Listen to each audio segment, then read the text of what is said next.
ಆಸೆ ಕೂಡ ಅದೇ. ಖಂಡಿತ ನನ್ನ ಸಂಪೂರ್ಣ ಜವಾಬ್ದಾರಿಯನ್ನ ಸೂರ್ಯನಿಗೆ ಒಪ್ಪಿಸ್ತೀನಿ.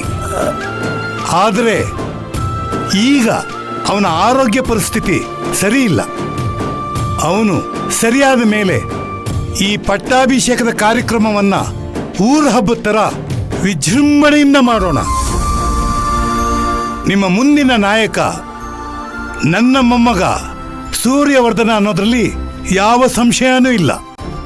ನಿಮ್ಮ ಹಾರೈಕೆ ಆಶೀರ್ವಾದ ಸದಾ ಹೀಗೆ ಇರ್ಲಿ ಅಂತ ನಿಮ್ಮಲ್ಲಿ ಕೇಳ್ಕೋತೀನಿ. ಯೋಸಿಂಹ ಸೂರ್ಯವರ್ಧನ್ ಅವರಿಗೆ, ಸತ್ಯಮೂರ್ತಿ ಅವರಿಗೆ, ಸೂರ್ಯವರ್ಧನ್ ಅವರಿಗೆ, ಸತ್ಯಮೂರ್ತಿ ಅವರಿಗೆ, ಸೂರ್ಯವರ್ಧನ್ ಅವರಿಗೆ.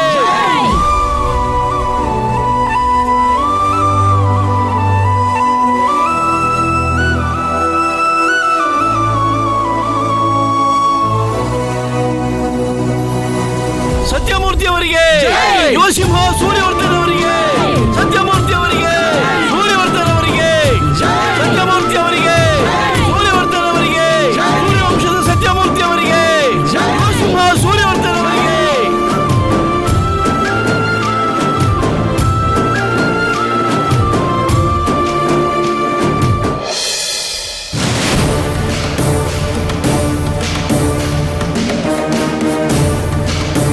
ಮನೆ ಹಾಳ ಮುನೇಂದ್ರ ಬಂದ ನೋಡ್ರಲ್ಲ.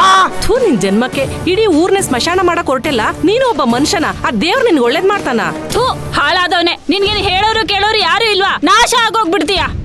ಏಯ್, ಮುಖ ಏನ್ ನೋಡ್ತೀಯ?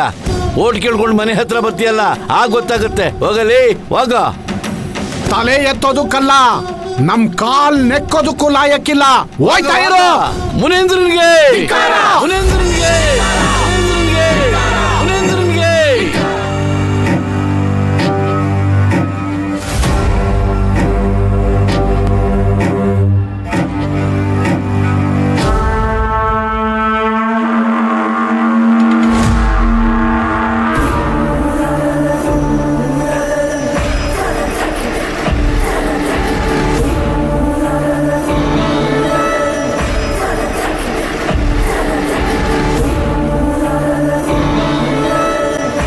ರೀ, ಯಾಕ್ರಿ ಲೈಟ್ ಎಲ್ಲ ಆಫ್ ಮಾಡ್ಕೊಂಡು ಹಿಂಗ್ ಕೂತ್ಬಿಟ್ಟಿದ್ದೀರಾ?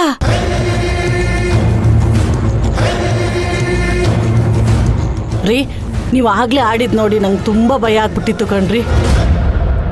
ನೋಡಿ, ನನಗೆ ನಿಮ್ ಟೆನ್ಷನ್ ಎಲ್ಲ ಅರ್ಥ ಆಗುತ್ತೆ ಕಣ್ರಿ. ಖಾಲಿ ಹೊಟ್ಟೆಲ್ ಕುತ್ಕೊಳ್ಳೋದ್ರಿಂದ ನಡೆದಿದ್ದೆಲ್ಲ ಬದಲಾಗುತ್ತಾ ಹೇಳಿ? ರೀ, ನೀವು ಬೆಳಗ್ಗೆಯಿಂದ ಪಾಪ ಏನೂ ತಿಂದಿಲ್ಲ.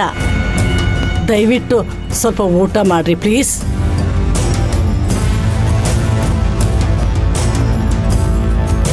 ರೀ, ಯಾಕೆ ಹಾಗೆ ನೋಡ್ತಾ ಇದ್ದೀರಾ? ನೀವು ಈ ಪರಿಸ್ಥಿತಿಲಿದ್ದೀರಾ ಅಂತ ನಾನು ಕೂಡ ಊಟ ಮಾಡಿಲ್ಲ ರೀ.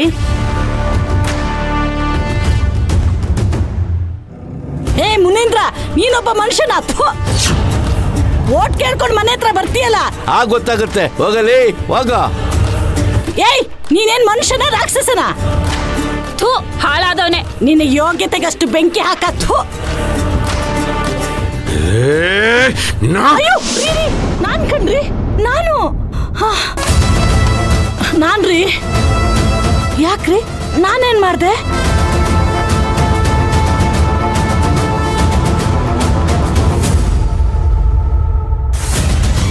ರೀ, ಈಗ್ಲೇ ಮನ್ಸು ಹಾಳು ಮಾಡ್ಕೊಂಡಿದ್ದೀರಾ. ಹೀಗೆ ಊಟ ಬಿಟ್ಕೊಂಡು ಕೂತ್ಕೊಂಡ್ರೆ ಆರೋಗ್ಯನೂ ಹಾಳಾಗ್ಬಿಡುತ್ತೆ ಕಣ್ರಿ. ಸ್ವಲ್ಪ ಊಟ ಮಾಡ್ರಿ. ಏಯ್, ಹೋಗೆ. ಬೇಡ ಅಂತ ಹೇಳಿಲ್ವಾ ನಿಮ್ಗೆ? ರೀ, ಒಂಚೂರಾದ್ರೂ ತಿನ್ರಿ. ನನಗ್ ಬೇಡ ಅಂತ ಹೇಳಿಲ್ವೇನೆ?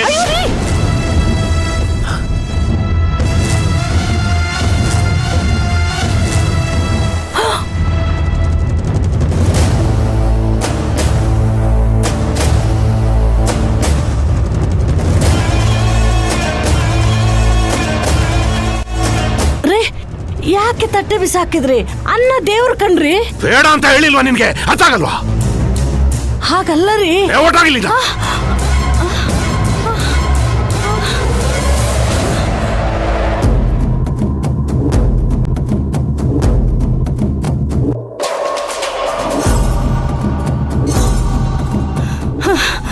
ಮಾವ, ಎಲ್ಲ ಎಲ್ಲ ಕೇಳಿಸ್ಕೊಂಡೆ ಅಮ್ಮ. ಅಮ್ಮ, ನೀನು ಯಾಕಮ್ಮ ಅಲ್ಗೋದೆ? ಮಾವ, ಊಟ ಕೊಡಕ್ ಹೋಗಿದ್ದೆ. ನೋಡಮ್ಮ, ಅವನಿಗೀಗ ಹಸಿವು ನಿದ್ದೆ ಯಾವುದೂ ಲೆಕ್ಕಕ್ಕಿಲ್ಲ. ಅವನ ದೇಹಕ್ಕೆ ಪೆಟ್ಟು ಬಿದ್ದಿದ್ರೆ ಬಹಳ ಬೇಗ ಸುಧಾರಿಸ್ಕೊಂಡು ಬಿಡ್ತಿದ್ದ. ಆದ್ರೆ ಬಿದ್ದಿರೋದು ಅವನ ಮನಸ್ಸಿಗೆ. ಸದ್ಯಕ್ಕೆ ಯಾರೂ ಅವನಿಗೆ ತೊಂದರೆ ಕೊಡಕ್ ಹೋಗ್ಬೇಡಿ. ಅವನಷ್ಟಕ್ಕೆ ಅವನೇ ಸಮಾಧಾನ ಆಗುವಂತ ಸಮಯ ಬರುತ್ತೆ. ಇಷ್ಟೆಲ್ಲ ಆದ್ಮೇಲೂ ಅದ್ಯಾವ ಸಮಯಕ್ಕೆ ಕಾಯ್ತಾ ಇದ್ದೀರೋ ಆ ದೇವ್ರಿಗೆ ಗೊತ್ತು. ನೀನ್ ಯಾಕೆ ಬರಕೋದೆ? ಯಾರು ಬರಕ್ ಹೇಳಿದ್ರಿ ನಿನ್ನ? ಏನೋ ಗಲಾಟೆ ಆಯ್ತಲ್ಲ, ನೋಡೋಣ ಅಂತ ಬಂದೆ. ಛೈ, ಎಷ್ಟೆಲ್ಲ ಆಗಿದ್ದು ನಿನ್ನಿಂದಲೇ. ನಾವು ಹಿಂದಿದ್ದ ಮನೆಯಲ್ಲಿ ಏನೋ ವಾಸ್ತು ಸರಿ ಇಲ್ಲ, ಮನೆನ ಬದಲಾಯಿಸ್ಬೇಕು ಅಂತ ಹೇಳ್ದವಳು ನಿನ್ನೆ ತಾನೆ. ಬದಲಾಯಿಸಿದ ತಕ್ಷಣ ಅದೃಷ್ಟ ಒದ್ಕೊಂಡ್ ಬಂದ್ಬಿಡುತ್ತೆ ಅಂತ ಹೇಳ್ದೆ. ಈಗ ನೋಡು, ಇದ್ದ ಅದೃಷ್ಟನೂ ಕಿತ್ಕೊಂಡು ಹೋಯ್ತು. ರೀ, ಆ ಅಂಕಿತ ಊರ್ ಗಡಿಗೆ ಬಂದಿದ್ಲಲ್ಲ, ಅವಳಿಂದ ತಪ್ಪಿಸ್ಕೋಬೇಕಾಗಿತ್ತು, ಅದಕ್ಕೆ ಹಾಗೆ ಹೇಳ್ದೆ ಅಷ್ಟೇ. ನಾನು ಒಳ್ಳೇದಾಗತ್ತೆ ಅಂತ ಹೇಳಲಿಲ್ಲ ಅಂದಿದ್ರೆ ಈಗ ಮನೆ ಯಾರು ಬದಲಾಯಿಸ್ತಿರ್ಲಿಲ್ಲ. ನೋಡಿ, ಬದಲಾಗಬೇಕಾಗಿರೋದು ವಾಸ್ತು ಅಲ್ಲ, ಮನುಷ್ಯನ ಮನಸ್ಸು.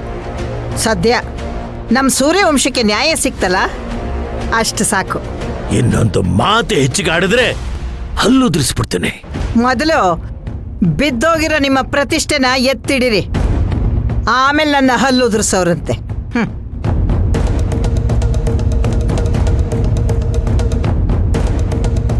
ನೋಡಮ್ಮ ರಾಜೇಶ್ವರಿ, ನಾ ಹೇಳೋವರೆಗೂ ನೀನು ಅವನ ಹತ್ರ ಮಾತಾಡಕ್ ಹೋಗ್ಬೇಡ. ಮಾವ, ಮೊದ್ಲು ಇದನ್ನ ಹೇಗ್ ಸರಿಪಡಿಸ್ಬೇಕನ್ನೋದನ್ನ ನೋಡಿ. ಇಲ್ಲ ಅಂದ್ರೆ ನಿಮ್ ಮಗನಿಗಲ್ಲ, ಹುಚ್ಚು ನನಗಿಡಿಯುತ್ತೆ.